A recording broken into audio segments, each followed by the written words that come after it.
Entonces, bueno, vamos a ver cómo es que se calculan los dividendos. Aquí tenemos el ejemplo de la persona moral que tomábamos en consideración en la sesión pasada, ¿no? La fulanita ese ha de ser. Pero les hablaba de dos cuestiones adicionales, ¿no? Realmente la sesión pasada nada más fue así como que una pintadita, pero ahora se los voy a explicar ya bien. Reitero, no es para que ustedes lo hagan, pero les va a servir para efecto de verificar si realmente lo que nos están diciendo los contadores es correcto o no, o en su caso, proponer alguna solución a los socios a efecto de que se obtenga una manera más adecuada de repartir los dividendos, ¿verdad?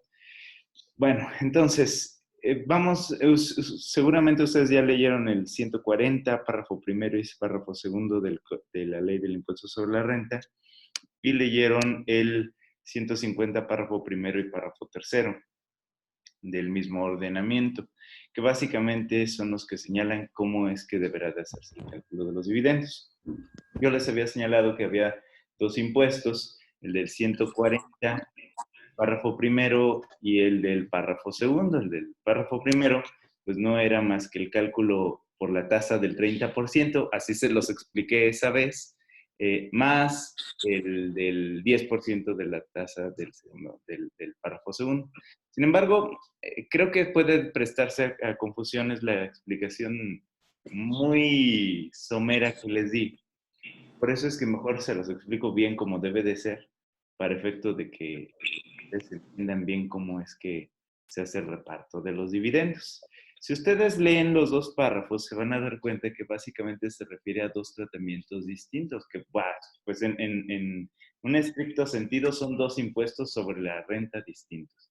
Un impuesto sobre la renta que va a incidir respecto de la totalidad de los dividendos que se van a repartir y en donde se permite al contribuyente el acreditar el impuesto retenido, siempre y cuando la persona que esté repartiendo los dividendos considere como base del impuesto la cantidad de impuestos que se está reteniendo. ¿Cómo está eso? Pues es que tienes que acumular no solamente el dividendo, sino además el impuesto sobre la renta que deriva del dividendo. Tienes que piramidarlo, ¿no? Por eso es que se señala un factor del 1.4286. Y luego el párrafo segundo dice, adicionalmente a lo que pasó al tratamiento anterior, le tienes que aplicar una tasa del 10% a los dividendos totales a repartir, cuya retención realizará la persona moral que va a hacer el reparto. Y este se va a entender como pago único. Sin embargo, yo también les hablaba de otro elemento que incidía, que es la cuenta de utilidad fiscal neta.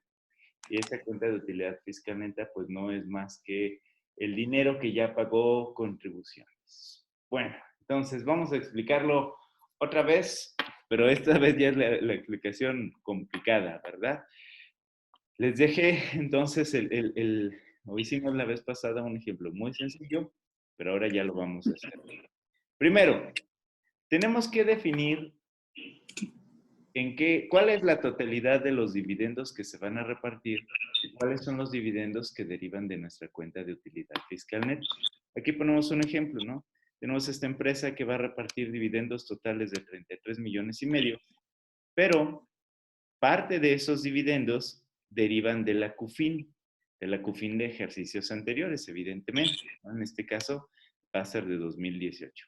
Se recuerden, estamos en 2020, estamos repartiendo dividendos de 2019, entonces dividendos derivados de 2019 tenemos 11.540.791.81 y tenemos una CUFIN de 21.959.208.19. Primer pregunta, ¿de dónde surge esa CUFIN? Surge de esta integración, ¿no? Aquí vemos cómo es que se determina la CUFIN conforme a lo señalado por las disposiciones de carácter tributario. La CUFIN básicamente, como les digo, es la cuenta de utilidad fiscal neta y no va a ser más que el resultado de todas aquellas cantidades que nos ganamos y respecto de las cuales ya se pagaron contribuciones, ¿no? En este caso es 2018. ¿De dónde surgen esas cantidades? De dividendos no repartidos y que son considerados desde el punto de vista contable como capital ganado. Ojo, no es capital social, ¿no? Por ejemplo, aquí tenemos que la empresa tiene un resultado fiscal de 25 millones para efecto de verificar la integración de la COFIN, pero tenemos un capital social de 100,000 pesos. O en este caso tenemos 33,500,000 de dividendos a repartir, pero seguimos con nuestro capital social de 100,000 pesos. O sea, eso implica que no todo el dinero que tenemos en la cuenta bancaria es capital social. ¿Debería de ser así? Pues no, la ley no te obliga a hacerlo. Puedes tener en tu capital social los mismos 100,000 pesos con los que te constituiste y tener una cuenta de capital ganado de millones de pesos. Entonces, aquí dependerá de qué es lo que quieres hacer. ¿Para qué convertiría ese dinero, ese capital ganado en capital social? Pues para verificarle a mis acreedores que soy una empresa solvente, pero pues no necesariamente, ¿no? Lo que van a ver es les van a decir, a ver cuánto traes de CUFIN, pues traes una cantidad interesante, ¿verdad? Entonces, pues sí eres sujeto de crédito. Más bien eso es como que una conformación de necesidad, ¿no? Este dinero lo puedo disponer pues prácticamente de manera inmediata, puedo utilizarlo para el negocio, puedo repartirlo con los socios. Si lo integro a mi capital social, pues entonces ya dependerá de la modalidad que tenga en la sociedad para determinar si es fácil o difícil sacar ese dinero.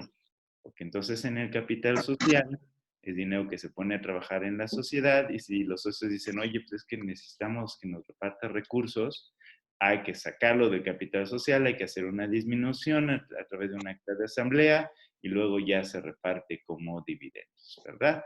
Bueno, entonces vamos a ver primero cómo se integra la CUFIN. Primero, es importante, la CUFIN está compuesta de la UFIN, es decir, la utilidad fiscal neta del ejercicio. ¿Y cómo vamos a determinar la UFIN antes de la CUFIN? La UFIN va a determinarse así, el resultado del ejercicio fiscal. O sea, esto es lo que me quedó después de haber pagado todas aquellas deducciones que me autoriza la ley de renta. Entonces, tengo 50 millones de pesos de ingresos, pero 25 millones de deducciones. Entonces, tengo 25 millones de pesos de resultado fiscal del ejercicio. Sin embargo, la ley me pide que sume, perdón, que reste a estas cantidades las cantidades no deducibles. ¿Por qué hay gastos no deducibles para la empresa? Sí, sí hay gastos no deducibles, ¿no? Respecto de aquellos que no hay un comprobante fiscal o que no reúne los requisitos que marca la ley de la renta. Entonces, vamos a suponer que en el caso concreto, el gerente de la empresa, el administrador, se compró un Ferrari, ¿no? Que le costó 5,175,000 pesos. Los 175 quedan dentro de los gastos deducibles, ¿no? Que sirven para integrar los 25 millones. Los 5 millones restantes no deducibles. ¿Por qué? Porque la ley de renta establece un límite máximo de deducción respecto de vehículos de 175,000 pesos, ¿no? Ustedes pueden comprar el carro que quieran, pero solamente van a poder deducir 175,000 pesos. Ahorita olvídense del arrendamiento financiero y todos esos rollos, ¿no?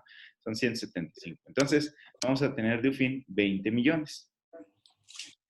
Y luego vamos a determinar entonces cómo se integra la CUFIN, la cuenta de utilidad fiscal neta. Tenemos nuestros 20 millones de pesos que están integrados con el resultado fiscal menos los no deducibles. Ojo, este resultado fiscal implica que ya se sometió al pago de contribuciones estas cantidades. O sea, ya es lo que me quedó después de haberle pagado al gobierno. Entonces tengo mi fin del ejercicio y esto le voy a sumar diversos elementos. Para empezar, vamos a sumarle los dividendos que se hubieran percibido de personas morales, ¿no? La persona moral de la que estamos hablando puede ser que sea socia de otras personas morales. Entonces la ley de renta dice, pues tienes que sumarle ahí los dividendos para efectos de determinar cuál va a ser el resultado. Bueno, le sumamos los dividendos. Oye, pero además tienes que sumarle los ingresos que derivan de inversiones que tengas en refipres. ¿Qué son los refipres? Los así denominados tax havens. Los tax havens son los paraísos fiscales, países con tasas laxas o disminuidas. Si un país tiene una tasa de impuestos sobre la renta baja para efecto de los estándares del país, es catalogado por el Servicio de Administración Tributaria como tax haven. Incluso, bueno, se habla incluso de una diferencia de 9 puntos para efecto de puntos porcentuales para efecto de que se pueda llegar a ser considerado o catalogado como tax haven. Por ejemplo, Estados Unidos, para efecto de personas morales, tiene una tasa actual de 21%, que tiene una diferencia de 9 puntos con respecto de la tasa de impuestos sobre la renta que tiene nuestro país. ¿Es un tax haven? Pues sí, para las personas morales, ¿verdad? Porque tiene una tasa disminuida. Pero no solamente esto, sino que también se catalogan como tax havens o refipres aquellos países que tienen una conformación de la base que permite mayores elementos sustractivos que la legislación nacional. Por ejemplo, Alemania. Alemania tiene tasas altas, ¿no? Todo el mundo escucha que Alemania, los países nórdicos, tienen tasas altas de impuestos sobre la renta, pero lo que no les dicen es que tienen una determinación de la base disminuida. ¿Cómo es esto? Que permiten mayores deducciones que, por ejemplo, la legislación mexicana o la legislación norteamericana.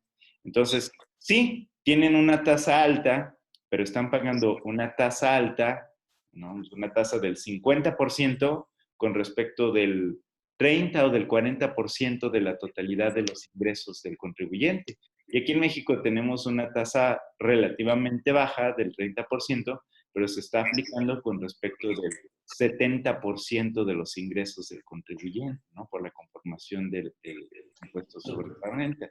Entonces, para efecto de nuestra legislación, este tipo de países podrían llegar a ser catalogados como tax havens. Incluso busquen por ahí en el Internet. Hay algunos artículos que hablan respecto de críticas que se hacen a Alemania en concreto por parte de la Unión Europea, donde se le dice, oye, pues es que tú, sí es cierto, tienes tasas altas, pero tienes que homologar el tratamiento fiscal al resto de los países para efecto de evitar una disparidad, ¿verdad? Y evitar ahí una complicación. Entonces vamos a sumar para efecto de la determinación de la CUFIN, la UFIN, más los dividendos, más los refipres. Y al resultado le vamos a aplicar elementos sustractivos, le vamos a disminuir los dividendos que en su caso se hubieran pagado. Oye, ¿cómo que los dividendos? Estás diciendo aquí que nos ganamos 25 millones de pesos. Por eso es que pagamos dividendos por 240,000. Sí, porque podría ser que estos 25 millones de pesos tuvieran una cantidad adicional y les de 25 millones 240,000 pesos y entonces le repartimos a nuestros socios esas cantidades y el resto lo dejamos guardado para el efecto de determinar la. Y entonces, nuestra CUFIN del ejercicio va a ser esta cantidad, 20 millones 80,000 pesos. Sin embargo, estos 20 millones pues, ya los queremos utilizar ahora en 2020, ¿no? Llegó el momento de la asamblea, los señores, quiero que nos repartan los dividendos y entonces hay que considerarlos dentro de estas cantidades, ¿verdad? Pero ¿por qué hay una diferencia? Aquí vemos, tenemos un resultado de la CUFIN de 20 millones 80 mil pesos a 2018, pero tenemos una CUFIN actualizada tenemos una CUFIN actualizada de 2019 por 21.959.208.19.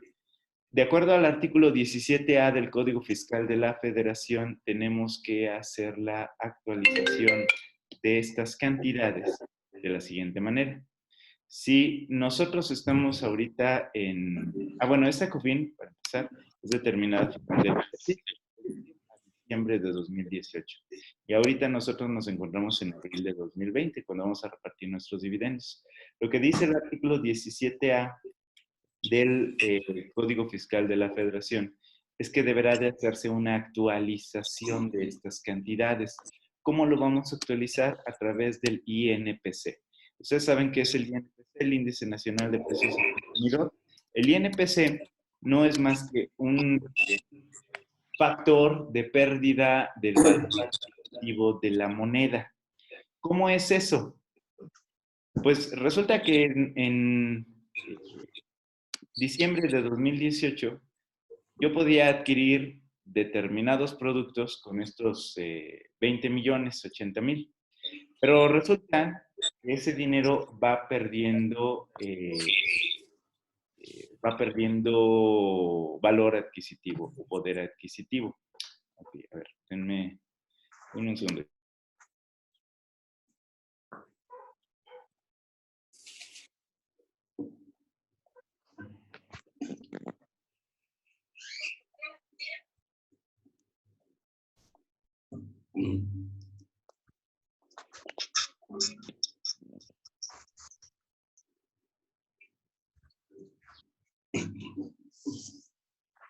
Bien, perdón. Entonces, va perdiendo poder adquisitivo. Lo que podía comprar en diciembre de 2018 con estos 20 millones, ya no voy a poder comprar en 2020 con el mismo dinero. Entonces, por eso es que se hace una actualización con base en el INPC. Básicamente, la fórmula consiste en determinar, en determinar un factor de actualización, que va a ser este, que se va a obtener dividiendo el factor del mes anterior al más reciente entre el factor del mes anterior al más antiguo. Cantidad, este factor de actualización. Ustedes pueden consultar en la página de internet del SAT los INPCs que se van publicando mes con mes para efecto de determinar estos factores de actualización y para efecto de poder determinar cómo es que vamos a establecer estas cantidades, ¿verdad? Entonces ya una vez que obtenemos nuestro factor de actualización, ¿por qué utilizamos noviembre? Porque la CUFIN se está determinando en diciembre de 2018. ¿Por qué utilizamos marzo? Porque la vamos a repartir ahora en abril, ¿verdad? Entonces utilizamos los anteriores. Determinamos el factor de actualización, dividimos este entre este, nos da esta cantidad, y ese factor de actualización lo multiplicamos por la CUFIN, y nos da como resultado la CUFIN actualizada a abril de 2019. Y entonces, pues vemos cómo es que se va a integrar la totalidad de los dividendos que nosotros vamos a repartir. Tenemos 33.500.000 pesos, a esto le vamos a restar los dividendos derivados de la CUFIN, que es esta cantidad, ¿verdad? Y nos va a dar dos resultados, bueno, los dividendos de CUFIN y los dividendos grabados por el párrafo primero del artículo 140, que así les puse, ¿no? O sea, los dividendos, estos dividendos tienen un tratamiento especial.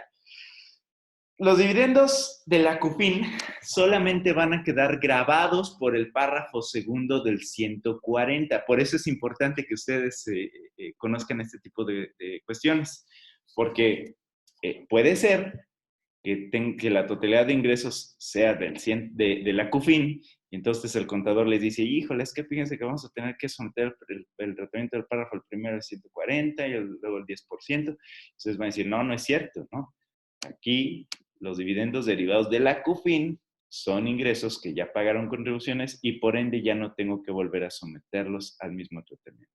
Y luego tenemos estos dividendos a repartir grabados por el párrafo primero del 140. Bueno, más bien, los ingresos no derivados de la CUFIN. Y este va a ser el tratamiento que les vamos a tener que dar a cada uno de estos dividendos. Aquí, si se fijan, pues tenemos la misma conformación que hablábamos la clase pasada del capital social. Y dividí por colores el tratamiento que se le va a dar a cada uno de estos impuestos. Básicamente van a ser tres tratamientos los que vamos a tener que establecer para efecto de la determinación de la carga contributiva respecto de estos dividendos. Bueno, primero, tenemos aquí la participación de los socios. Entonces, de nuestros 11 millones, ¿cuánto le va a tocar a cada uno de los socios? Aquí me lo redondeó, ¿verdad? 792, pero bueno, va a ser esta cantidad lo que le va a tocar a cada uno de nuestros socios de estos 11 millones. Estos 21 ahorita no los tocamos. De estos 11 millones, para efecto de poder repartir los dividendos. Pero la ley del impuesto sobre la renta dice, oye, sí, pero fíjate que vas a tener que piramidar, ¿no? Vas a tener que considerar dentro de la base gravable del impuesto sobre la renta la cantidad de impuesto a cargo y entonces a esa cantidad le vas a aplicar otra vez la tasa del 30%. Lo que hizo el legislador es, bueno, para efecto de poder hacer esto sencillo, te aplicamos un factor de piramidación que es este, del 1.4286. ¿Cuál es la consecuencia? Que el socio pueda considerar el impuesto sobre la renta pagado como impuesto acreditable, ¿verdad? ¿Qué es eso de impuesto acreditable? Pues que cuando presente su declaración pueda decirle al gobierno, oye, a ver, me pagaron tanto de dividendos y a lo mejor, y me retuvieron una determinada cantidad, pero recuerdan como en el ejemplo de la semana pasada, eh, pero a lo mejor ya al someter el tratamiento a lo que me señala la ley de renta, pues resulta que tengo que pagar menos impuesto, entonces tengo derecho a la devolución de ese impuesto en exceso que se me retuvo. Pero habrá que presentar la declaración anual correspondiente respecto de estos ingresos que no derivan, estos dividendos que no derivan de la CUFIN. Entonces, lo que tenemos que hacer es multiplicar la cantidad de dividendos a repartir por cada uno de los socios por el factor de 1.4286 y nos va a dar la base. Si se fijan, pues es una base aumentada, ¿verdad? O sea, aquí en realidad me están repartiendo 5.770.000, pero para efecto del tratamiento que me establece el gobierno, tengo que aumentarlo a 8.243.000, que sería más o menos el equivalente de sumar esto más el impuesto que me saldría a pagar respecto de esta cantidad. Entonces, aplico el factor para determinar la piramidación y le voy a aplicar al resultado la tasa del 30% y me va a dar como resultado el impuesto sobre la renta a cargo. Si se fijan, pues ya no estoy pagando el 30% de mis 5 millones, estoy pagando casi la mitad, ¿no? 47% sería más o menos la tasa efectiva. Y lo que le van a dar al socio, pues va a ser esto nada más, 3.097.319 pesos, .63 pesos, perdón, de esos 5.770.396. Pero ahí no termina la cosa, ¿no? Entonces, aquí estamos hablando de la primer parte del tratamiento que hay que darle a dividendos derivados de, o no derivados de la CUFIN, ¿verdad? Los dividendos ordinarios. Y luego aplicamos párrafo segundo. El párrafo segundo dice, oye, pero además, fíjate que tienes que pagarle al gobierno un 10% de los dividendos a repartir. Aquí ya no hay piramidación, ¿verdad? ¿Cuánto voy a repartir?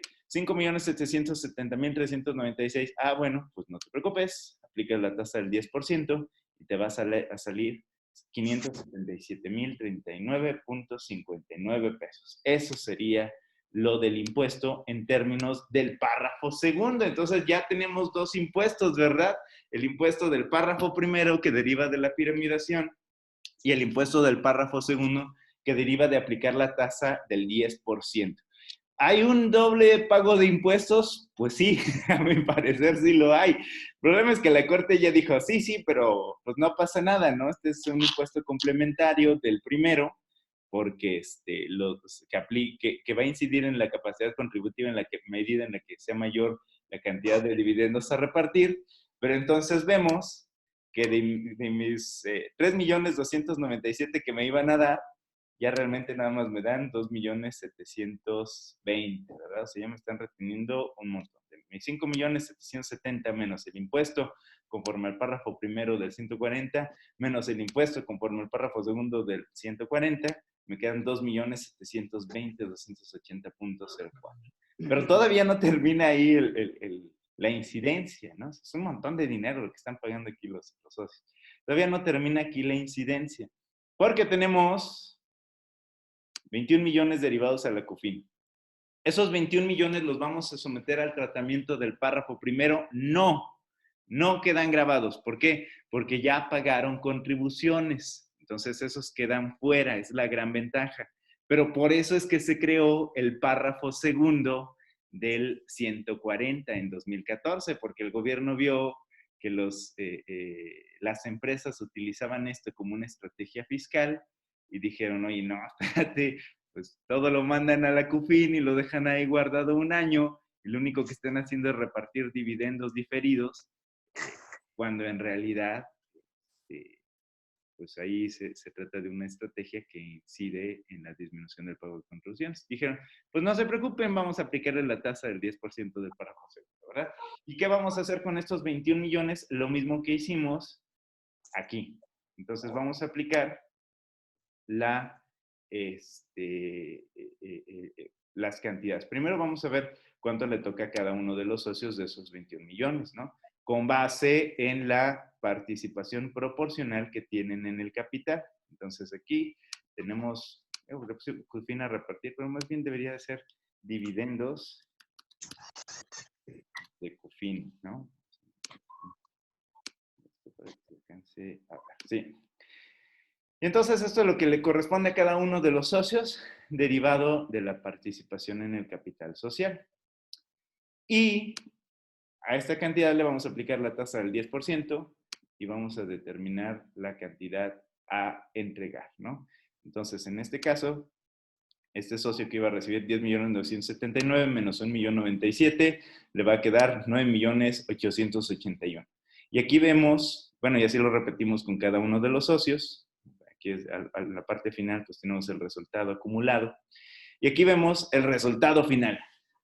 De la totalidad de dividendos que iban a recibir los socios, que cuánto era, aquí tenemos 33.500.000, van a recibir 25.203.000 y 8.296.000 se van a quedar con el gobierno, se van a quedar como impuesto sobre la renta a cargo. O sea, la verdad es que es un montón. Si no tuviéramos dividendos derivados de la CUFIN, que esto es lo que nos está ayudando más o menos a nivelar la proporción, pues vemos que los socios están recibiendo cantidades sumamente disminuidas, ¿no? O sea, de mis 5 millones que me iban a dar, son aquí, 5.770.000, menos el impuesto al párrafo primero, menos el impuesto al párrafo segundo, me quedan 2.720.000.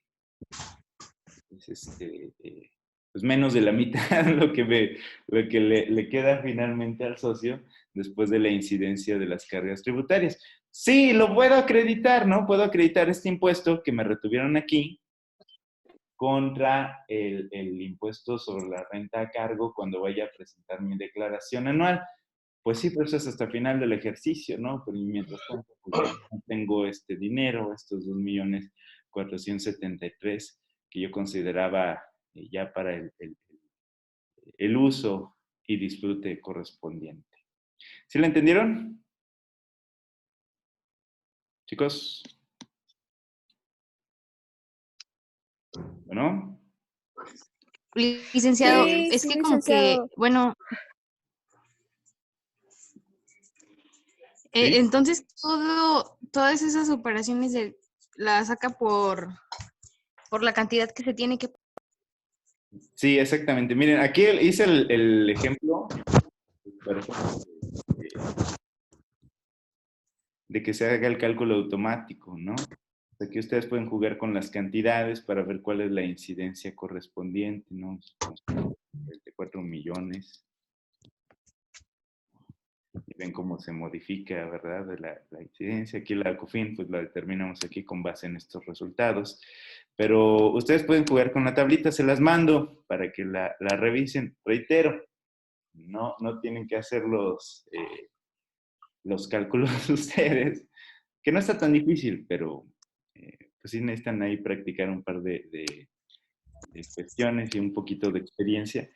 Pero bueno, se las mando. ¿Para qué es el ejemplo? Pues para que vean lo caro que nos resulta el reparto de dividendos. O sea, si no traemos ingresos derivados de la CUFIN, pues es un montón de dinero lo que le tengo que pagar al gobierno. Y entonces es aquí donde cobran relevancia las estrategias de las que hablábamos el otro día para efectivos determinar algún motivo a través del cual pudiéramos repartir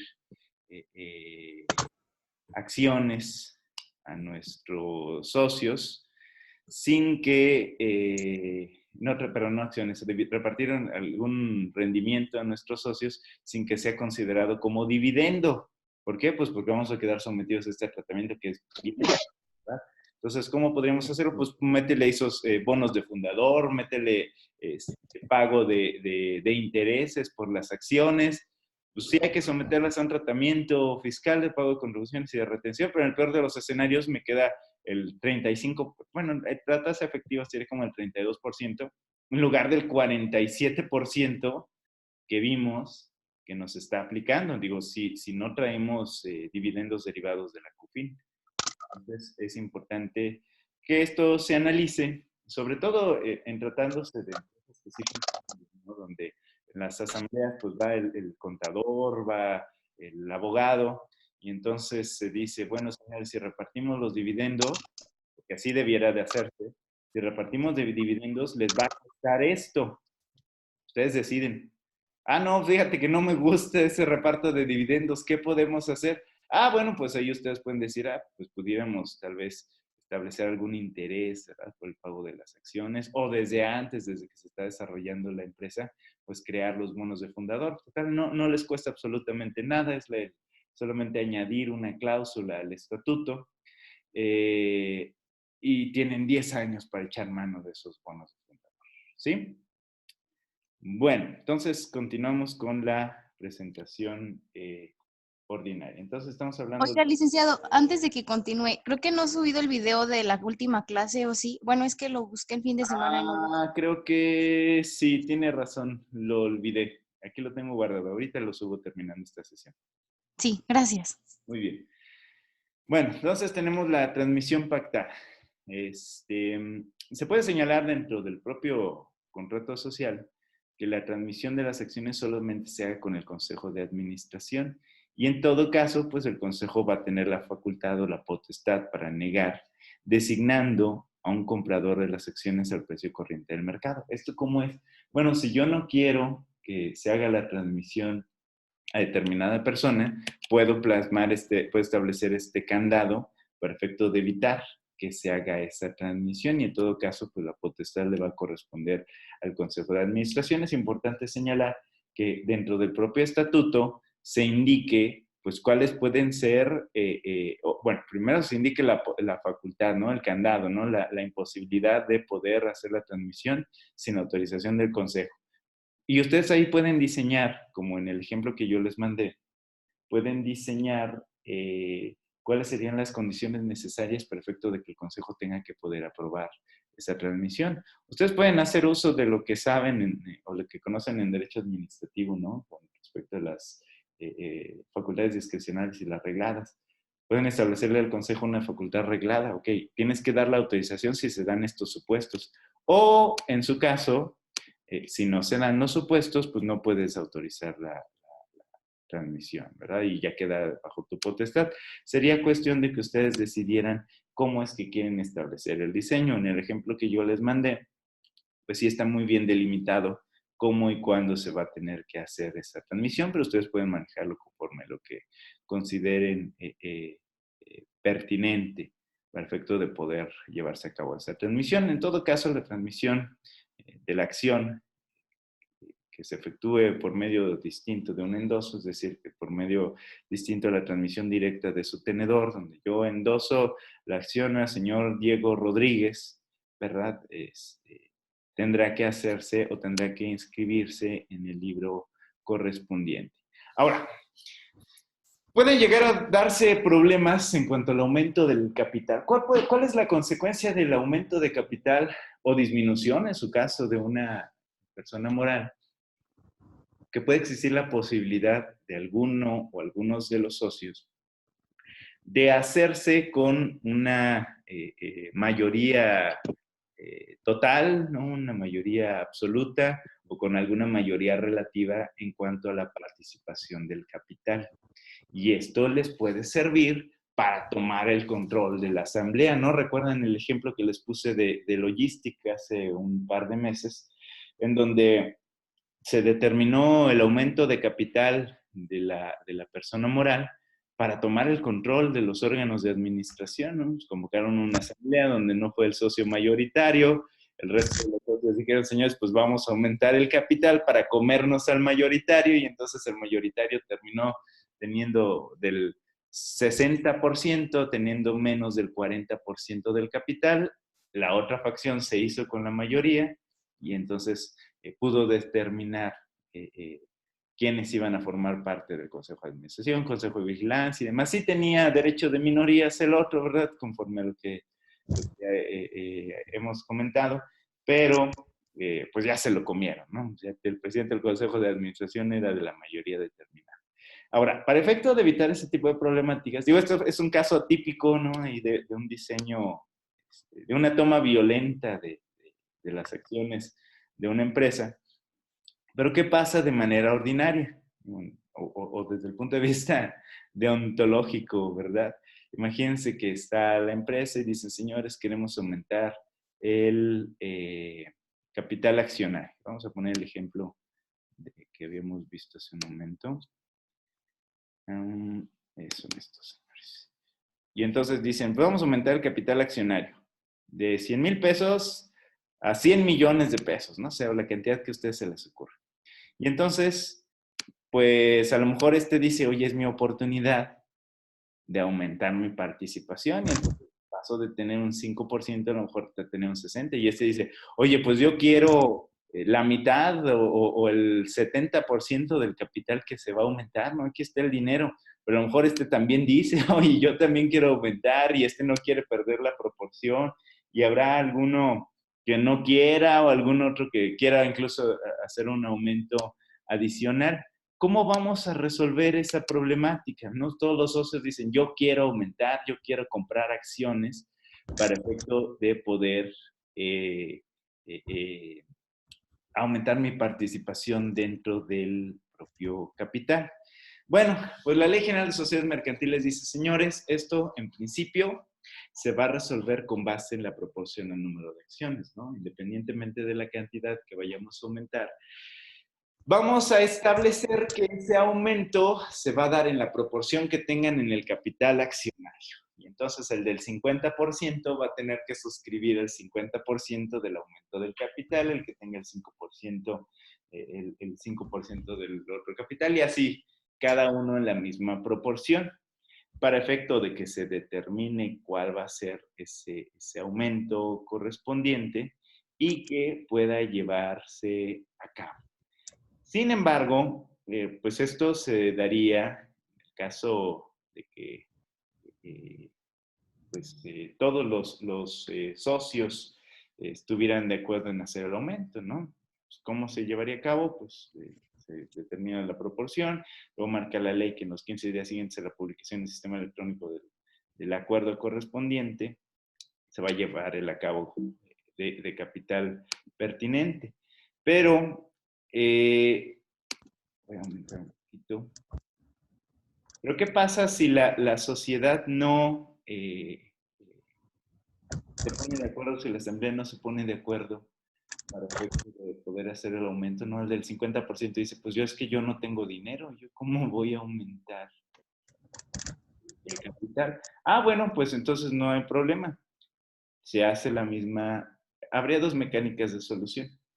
O se hace la misma operación con base en la proporción, entonces eliminamos el capital del que no va a aumentar y el resto lo dividimos en proporción para determinar cómo es que se va a hacer ese aumento, o incluso se puede determinar en el estatuto, y siempre y cuando así se haga, que se puede hacer por sorteo, ¿no? Con base determine esto, pues resulta ahí muy poco adecuado, ¿no? Casi ninguna sociedad lo implementa, pero podrían tomarlo como una medida.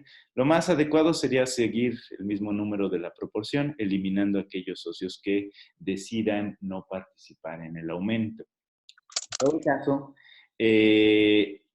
la ley establece una prohibición para el aumento y emisión de nuevas acciones, sobre todo, si las acciones anteriores no han quedado debidamente pagadas. O sea, si tenemos solamente una proporción pagada del capital accionario, pues ¿cómo es que quieres aumentar más capital para trabajar? Pues mejor primero cobra lo que está pendiente y ya luego puedes aumentar el capital correspondiente.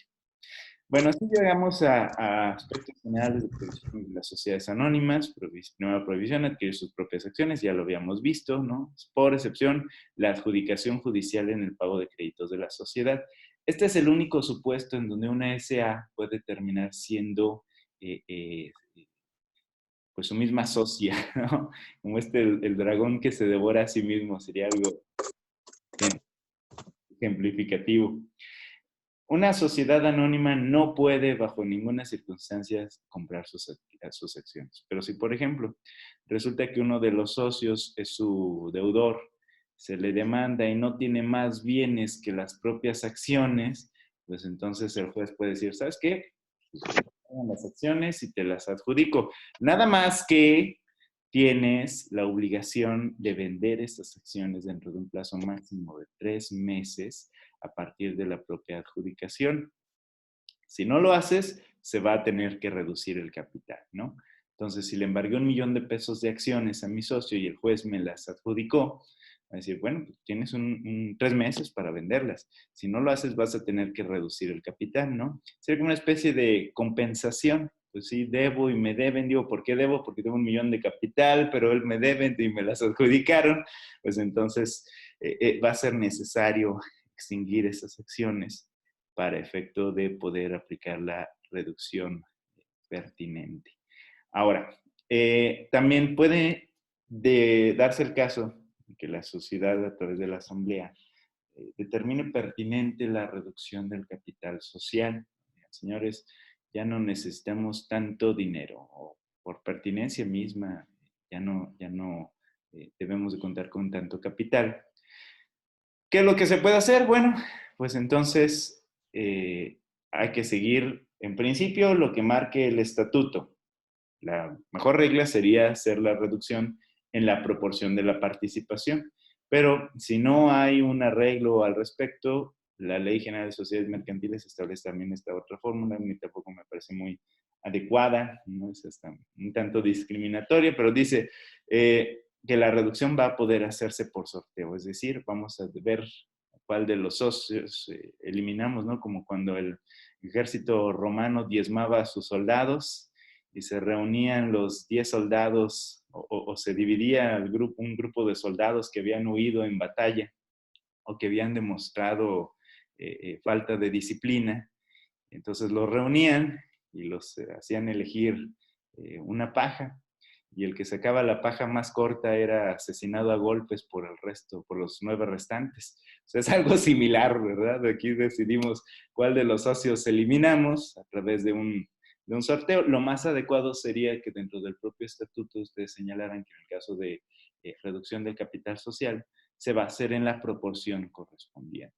A menos que algún socio quiera irse, ¿verdad? Por supuesto, puede ser que un socio diga, señores, ya me voy, ya no quiero nada absolutamente con este negocio, y entonces dice, mira, pues le pagamos sus acciones sin mayor lío y aprovechamos para reducir el propio capital social.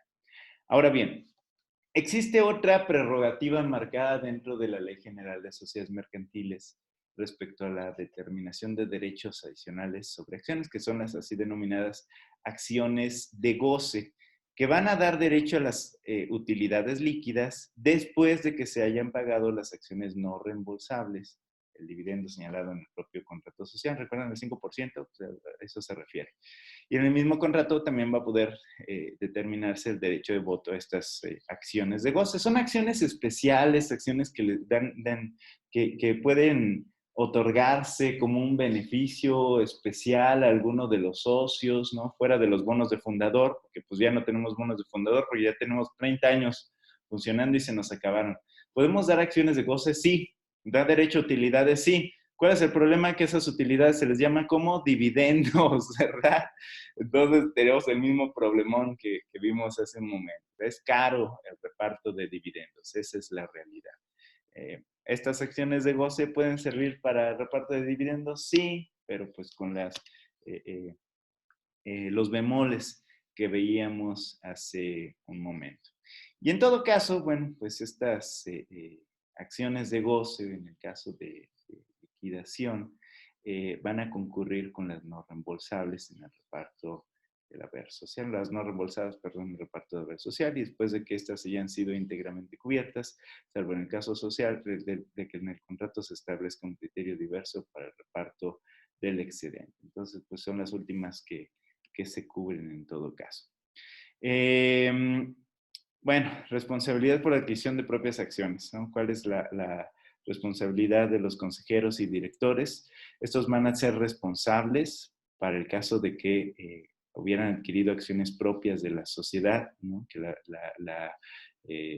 bajo su designio o determinación se hubiera ordenado la adquisición de acciones, y en todo caso van a ser solidariamente responsables de los daños y perjuicios que se hubieran ocasionado a la sociedad o los propios acreedores. Esto quiere decir que si derivado de esta adquisición de acciones propias, que no implica que la sociedad pues, haya obtenido un rendimiento o haya obtenido la totalidad del capital para su funcionamiento, se hubieran ocasionado daños y perjuicios, los consejeros y directores que hubieran autorizado esa adquisición van a ser solidariamente responsables de los daños y perjuicios. O sea, ¿eso que me refiero? Pues todo el consejo de administración queda dentro de este esquema de solidaridad respecto a la responsabilidad, y van a tener que responder con su patrimonio de los daños y perjuicios que se hubieran realizado.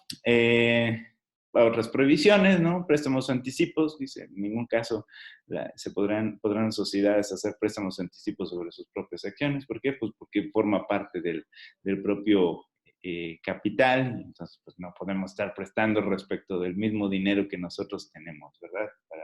Para todos los efectos.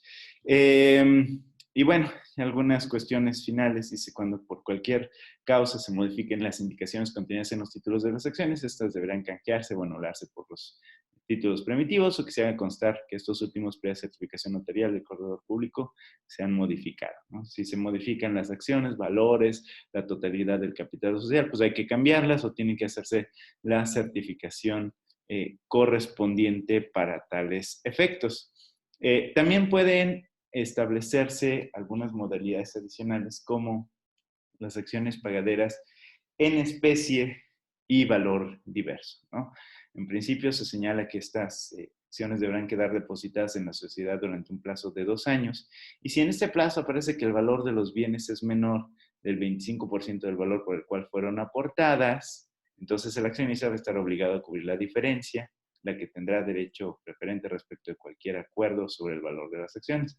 ¿Esto cuándo se da? Pues cuando yo decido aportar bienes respecto de mis acciones. Por eso es que yo les decía, cuando ustedes vayan a aceptar que uno de los socios aporte bienes, muebles o inmuebles, lo mejor es que ya tengan una base para efecto de determinar cuál es el valor de esos bienes. ¿Cuál sería la base adecuada? Pues un peritaje, ¿no? Un avalúo preferentemente practicado por un corredor público, y entonces si le decimos, oiga, pues mire, aquí dice el avalúo que sus bienes valen 10 pesos, pues le vamos a dar 10 pesos de acciones. Esta disposición se establece para el caso de que se hubiera determinado un acuerdo y hubieran dicho, mira, ¿sabes qué? Sí es cierto, esos camiones valen 1,000,000 de pesos, ¿no? Pues está bien, vamos a darle acciones a nuestro socio por 1,000,000 de pesos, pero resulta que no, y valían 500,000 pesos. Pues entonces va a existir obligación de cubrir la... Licenciado, y en los casos en los que los bienes sobrepasen el valor por el que fueran añadidos principalmente, o sea que, bueno, a lo mejor a veces pasa que, por eso, por ejemplo, a lo mejor en el momento de la constitución, el bien, si era un terreno, por ejemplo, en ese tiempo valía, no sé, 250,000 pesos, y ya pasó tiempo y ha subido mucho el valor y ya no es como que la cantidad con la que inició. Pues en principio habría que negociarlo con la propia sociedad. ¿A qué se referiría ese aumento del capital social? Pues es una ganancia, ¿no? Es una ganancia derivada del paso del tiempo. Pero el bien valía el 1,000,000 de pesos cuando el socio decidió dar. Si derivado de ese paso del tiempo generó plusvalía porque construyeron, no sé, una avenida principal al lado o algún centro comercial o cuestiones de este tipo, ese aumento del valor del bien sería derivado o derivaría, mejor dicho, de la tenencia de este por parte de la sociedad. O sea, pues es que no sabemos ahorita, sí es cierto, ¿no? Ahorita tengo este terreno, pero fíjate que en 50 años puede que valga lo doble o lo triple o más. ¿Cómo es que determinamos ese valor? No, pues es que el valor va a ser al momento de la transmisión. Si ese terreno genera plusvalía adicional después de la transmisión, pues entonces, en todo caso, se va a considerar como capital ganado. ¿En favor de quién? De la propia sociedad. Y ya tendrá que determinarse qué tratamiento se le da. Ahora, ese bien va a generar rendimiento a la sociedad, pues hasta que se venda. ¿La sociedad podría venderlo? Sí, sí podría venderlo. Decir, bueno, pues aquí tenemos el terreno de 1,000,000 de pesos, vamos a venderlo, y se va a generar una plusvalía de otro millón. Y ese otro millón de diferencia, pues lo vamos a considerar como ingreso para efecto del reparto de dividendos. Pero no podríamos decirle a nuestro socio, oye, fíjate que ya valía 2 millones y te vamos a dar 2 millones de acciones. No, porque la plusvalía se generó después de. Lo que sí pudiera llegar a pasar, y es ahí donde se tienen que poner de acuerdo, es que a lo mejor el socio dijera, oye, mira, es que tengo, no sé, esta máquina. Y yo digo que vale ahorita 1,000,000 de pesos, pero no sé. Ah, bueno, pues vamos a ponerle que vale 1,000,000 de pesos y si después del avalúo resulta que vale más, pues te pagamos, ¿no? Digo, imagínense que es una máquina de construcción, ¿no? Importada. Y resulta que, pues por el aumento del valor del dólar, o la devaluación del peso, pues ya no vale el 1,000,000 de pesos. En un mes o en 2 meses vale 1,500,000 y le practican el avalúo y dicen, sí, es que al momento en el que se entregó valía 1,200,000, más lo de la devaluación ya vale 1,500,000. Si no hubo un acuerdo previo, aplicamos la regla como en lo del terreno. Si el socio y la propia sociedad llegan a un arreglo, pues entonces pudiera plantearse la posibilidad de que ante un avalúo posterior se determine que el bien valía mucho más, incluso al momento en el que se está enajenando, ¿verdad? Pero pues como en ese momento no sabíamos y a lo mejor no teníamos a la mano a un corredor porque ninguno estaba trabajando por COVID-19, pues le pusimos un valor eh, acordado que no necesariamente era el real. Ahí lo que valdría la pena es señalar en el acta correspondiente que en el caso de que se determine a través del avalúo pertinente que el bien vale más, pues se le van a dar más acciones al socio. ¿Sí? Bueno. Sí, gracias. En todo caso, pues bueno, esto es importante señalarlo y ponernos de acuerdo dentro de la propia asamblea. Bueno, aquí terminamos la sesión de hoy. Ahorita les mando el material, subo el video que les tengo pendiente, perdón por no haberlo subido el viernes. Y revisen la parte relativa a la administración de la sociedad para efecto de platicarlo el día de mañana.